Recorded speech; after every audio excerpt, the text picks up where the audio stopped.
Welcome to Fight the Devil podcast, episode 4. My name is Luke Martino, and I'm fortunate enough to have yet another guest on the pod. Joining me is a man who has gone on the record to request a Viking funeral, wanting people to not bawl their eyes out when he's gone, rather sit around the fire, have a beer, and remember him for the good bloke that he was. This is Geoff, aka El Jefe. Hello. How are you all? How's that one, Geoff? Yep, cool. You forgot to mention that I'm taking the magnesium so I go off like a sparkler. I was hoping you'd add that in. So how does that all work? Basically, I'm actually taking magnesium supplements at the moment because I'm getting leg cramps of morning. So I thought, actually, if they're going to cremate me and all that magnesium going off, I'm going to go off like a sparkler. So, and then the discussion went further about adding different chemicals so that way there's different coloured sparkler lights going off. So I thought that'd be interesting, especially the Viking funeral. Be awesome. Very good. I am in good health, by the way, if anyone's wondering. I'm going to be around for a long while. So, yeah, interesting discussion we got into. Yeah, no, we certainly did. I guess at that stage they won't be saying, wake up, Geoff. Yeah, it's kind of interesting when you're at work and everyone's helping you plan your funeral for you when you're in really good health. So, yeah, we get sometimes a little bit bored of work, I think. How are you anyway, Luke? Yeah, very well. Yeah, I prepared very nicely for our chat and just have all the ambition in the world to want to get people on the podcast that is Fight the Devil and share different stories. Yeah, no, happy to give you somewhat of mine.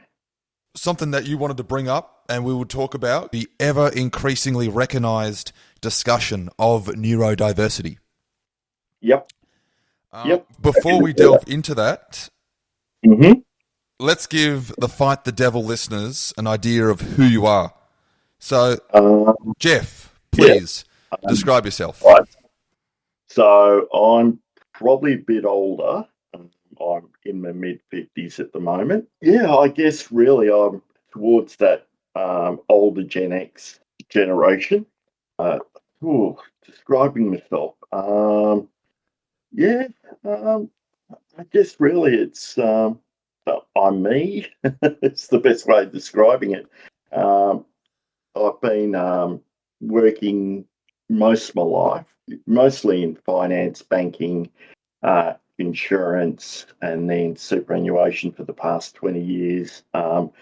Decided I really had enough of doing finance stuff and took a slightly different career path, a different area, where I was hoping my skills might be used for the powers of good and not evil.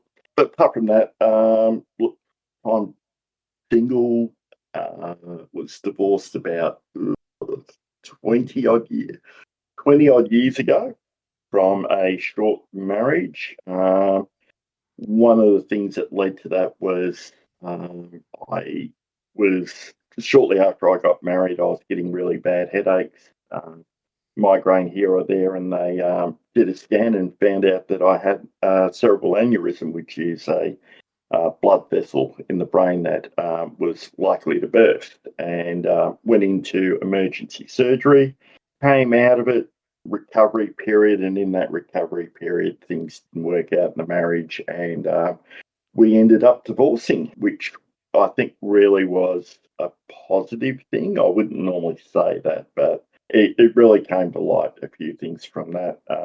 But apart from that, gone through working, all that sort of stuff, and here I am today, still alive and above ground, and not sent out on the Viking ship, which is great. So it's pretty much me in a nutshell, or me as a nut. There you go.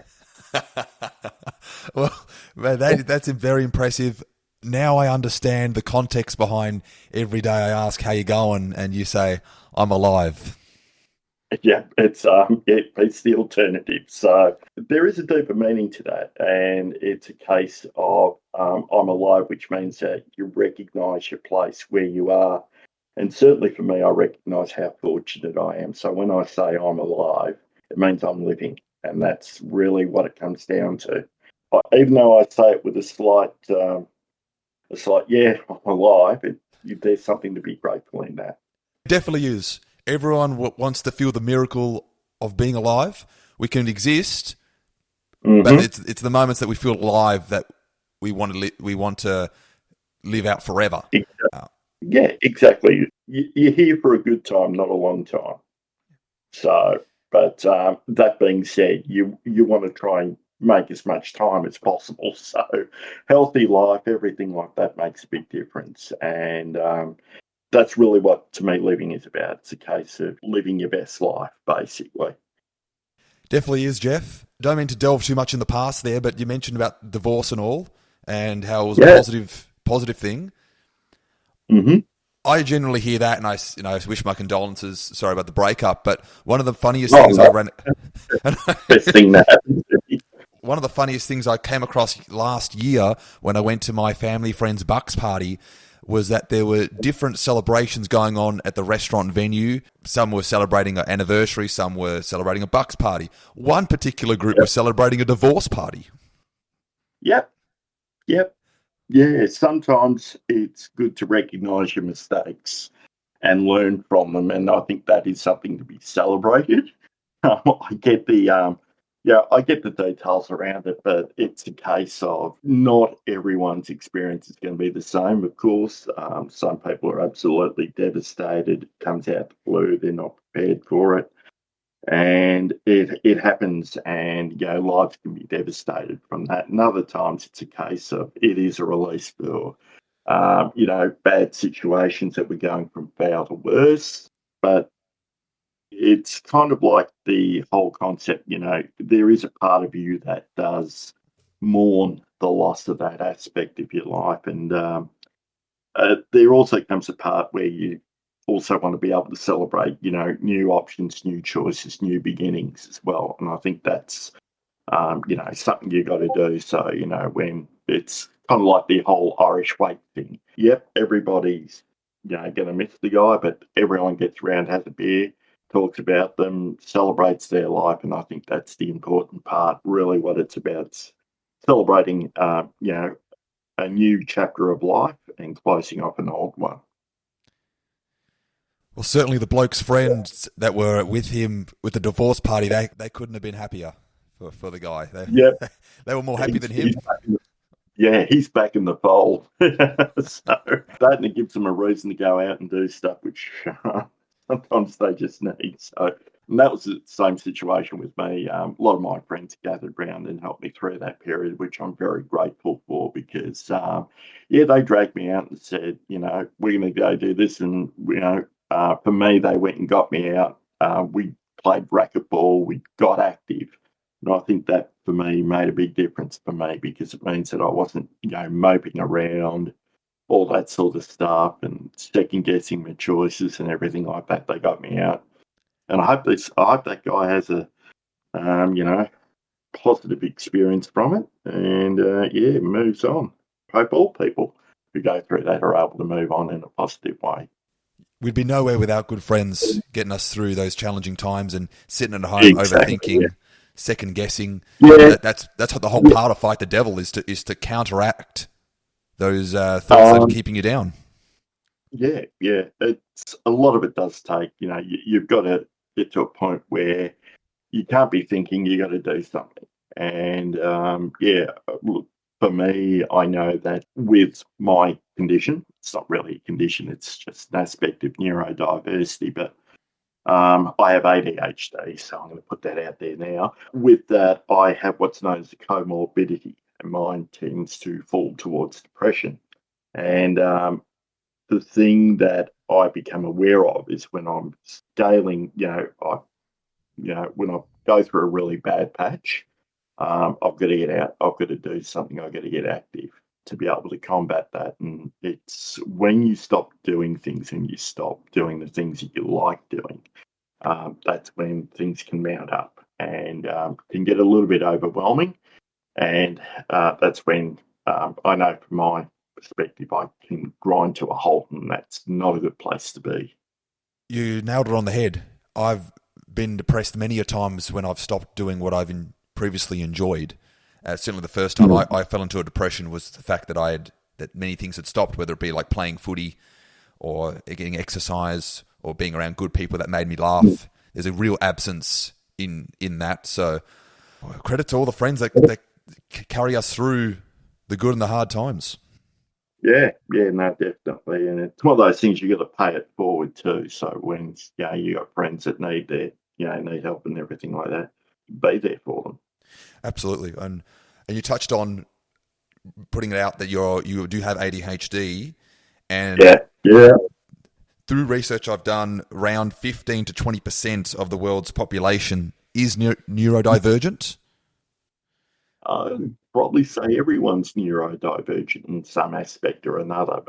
All brains are different. They're all made differently. The neurons wire differently. The chemicals that flow through them are at various different levels for everybody. It's just that some people present at that 10 to 15% range more than others. So this is where I tend to think, and it's a personal philosophy that everybody's unique, everybody's different, of course, and some of that is the way in which we're wired. Myself, I fall under a group that can be recognised definitely as ADHD, not being diagnosed and medicated and everything like that. So everyone's slightly different. We all have different brains. They're all wired differently. So some people, and look, a lot of people might be undiagnosed, especially in my age group, where the type of ADHD I've got is more what they call attention deficit disorder. And with that one, what used to be called attention deficit disorder, it's now called cognitive disengagement syndrome. It's the more technical term now.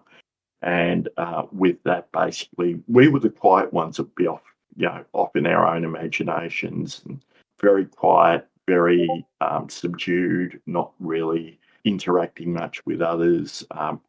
We'll be off in our own heads, basically. So that's the type of neurodiversity I've got.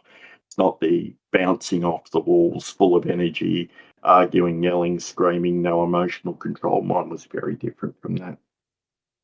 Given the range of neurodiversity there are amongst everyone, when was the earliest signs that you felt that might apply to you?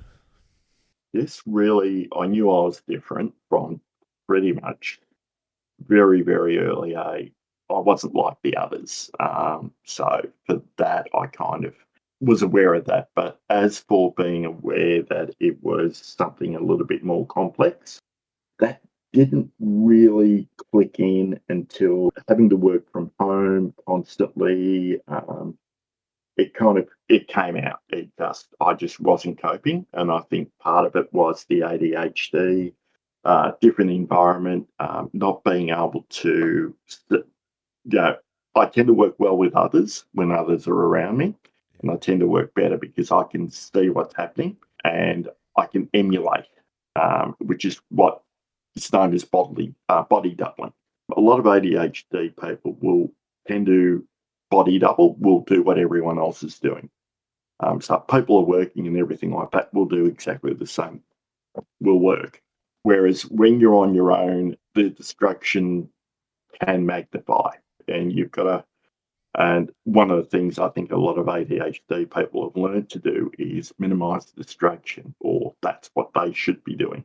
It's not that easy, but definitely being able to control your environment, everything like that. But as for me, being aware of it, I think I've been aware of it for most of my life that I was different. There were some things that, at school, me learning mathematics, doing it step by step never really did it to me. I never really learned. I had to learn from the full formula written down, going the working out, and then go through and show me, because my brain would be able to leap ahead quite a bit. And unfortunately, in leaping ahead, I'd get things wrong more often than not. Yeah. But if everything was shown in front of me, I'd have a better chance of learning it, and I can then follow through, repeat. and go, okay, yeah, I can see how you got that now from there. And that's complex math. Simple mathematics is fine, but when you're starting to do complex algebra, calculus and all that sort of stuff, I need to see it. Yeah, I put a stop on my whole maths career.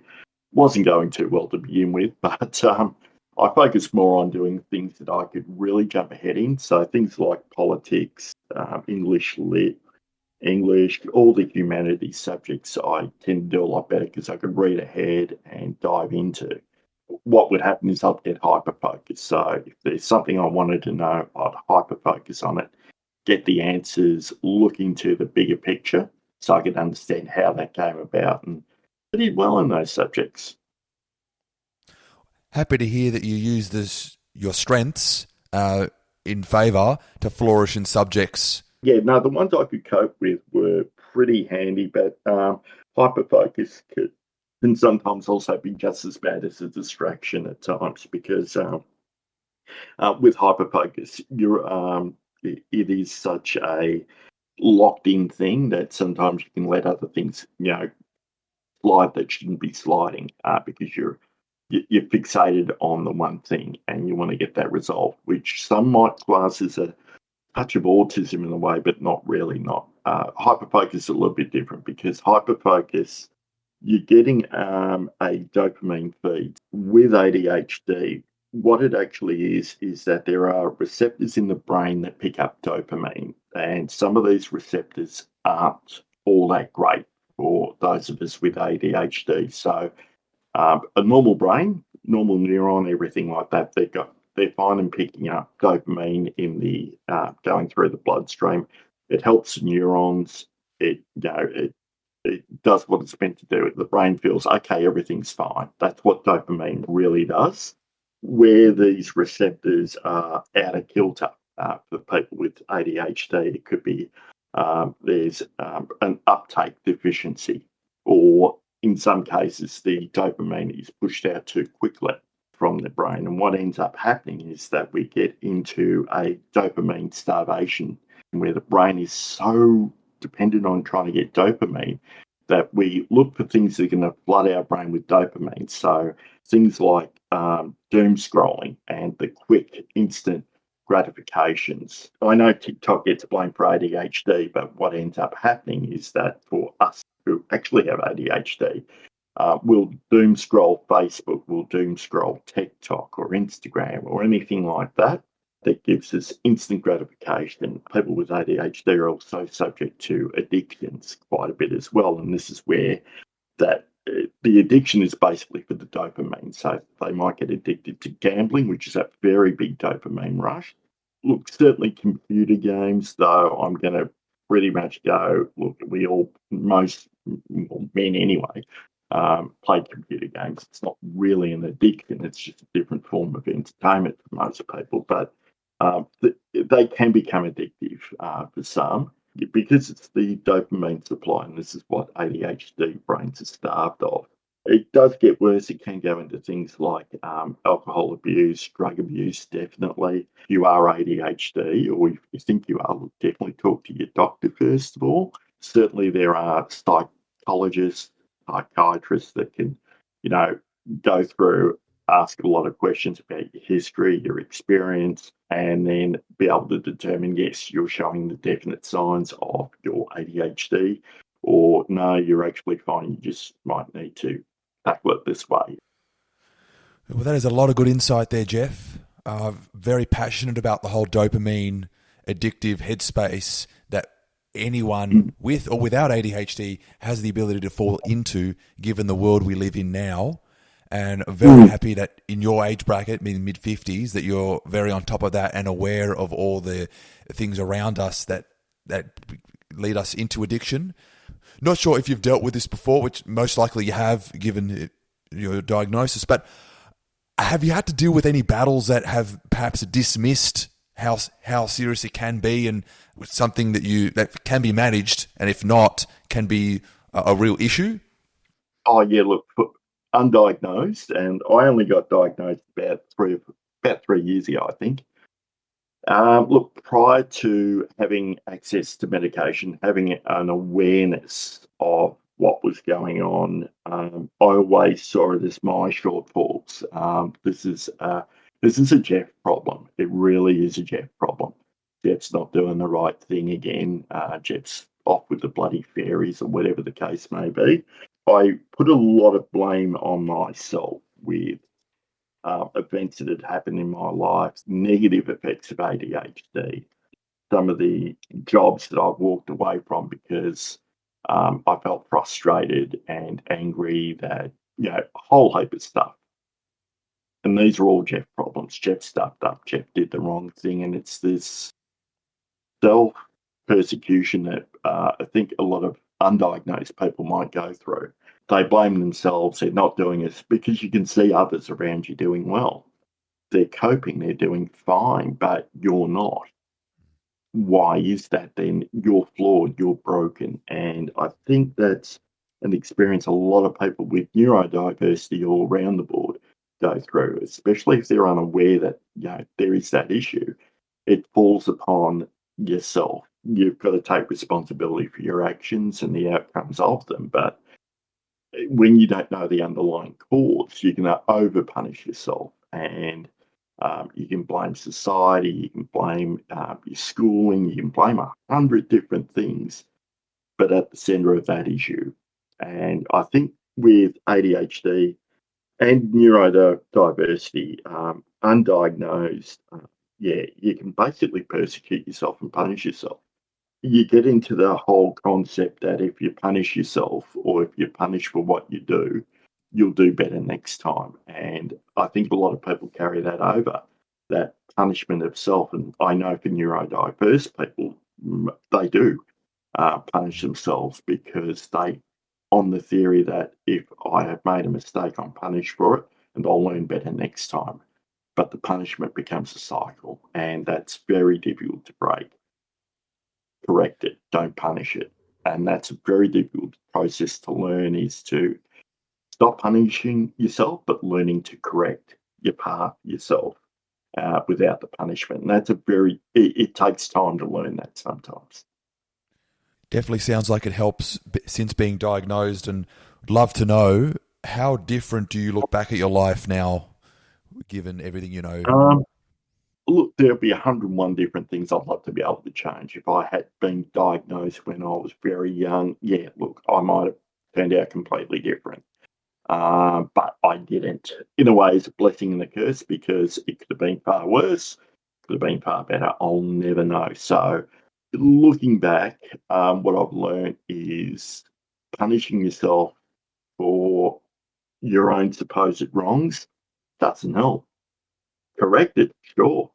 Make changes. Find out where your strengths, where your weaknesses are, what opportunities are in front of you, and what threats are coming at you externally that will stop you from doing that, and then execute the plan. It's something I learned many, many, many years ago. It was actually in marketing. Especially with this, it's a case of, well, what are my strengths? What are my weaknesses?